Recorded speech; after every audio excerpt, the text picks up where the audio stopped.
یارو آج اگر وہ کتابوں کی عام اپنی سکول کی کتابوں کی توہین کر رہا ہے، کل کو وہ قرآن کی بھی توہین کرے گا۔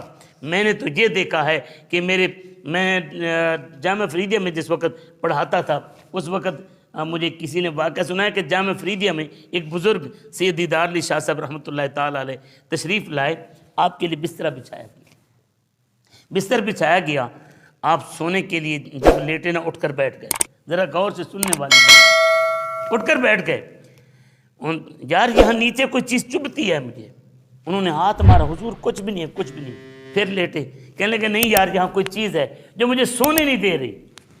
اب جب بستر ہٹایا گیا تو کیا نکلا؟ اتنا سا کاغذ کا پرزہ۔ ہم کاغذوں کے ساتھ پتہ نہیں ٹیشو کے طور پر اس کو استعمال کرتے ہیں، ٹیشو الگ چیز ہے، کاغذوں کو غلط استعمال کرتے ہیں۔ وہ کہتے ہیں کہ اس کاغذ کے اوپر کیونکہ اللہ کا نام لکھا جاتا ہے، حضور اس پر تو نہیں لکھا ہو جاتا، پر میں اس پر نہیں لکھا جاتا، لیکن ہے تو اسی کی جنس سے نا، ہے تو کاغذ نا، کاغذ کے اوپر رب کا بھی نام لکھا جائے، رب کے حبیب کا بھی نام لکھا جائے، اسی کے اوپر میں سوموں، مجھے سکون نصیب نہیں ہوا۔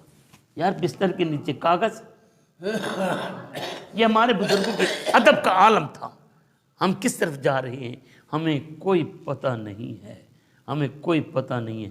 پہلے تو لوگ مسجدوں کا ادب کرتے تھے، یہاں پر میں دیکھتا ہوں خانہ کعبے میں جاؤ تو وہاں مولوی خانہ کعبے کی طرف ٹانگیں لمبی کر کے بیٹھے ہوتے ہیں، ٹانگیں لمبی کر کے۔ یہاں پر تو میں نے یہ دیکھا ہے، میرے بزرگوں نے جو سکھایا تھا، وہ قرآن پاک کو پشت نہیں کرتے تھے۔ وہاں پر جاؤ حرم کعبہ میں تو وہاں پر جوتے کے اوپر قرآن رکھا ہوتا ہے، تو پوچھو یہ کیا ہے، وہ کہتے ہیں اشہادہ، یہ کیا ہے؟ آدھا کتاب، آدھا ورق۔ اللہ کے بندو، بے ادبہ مقصود نہ حاصل، نہ درگاہ ڈوئی۔ اگر ادب نہیں کرو گے تو قرآن کا نور نہیں ملے گا، نور نہیں ملے گا۔ اللہ پاک ہمیں سمجھنے کی توفیق نصیب۔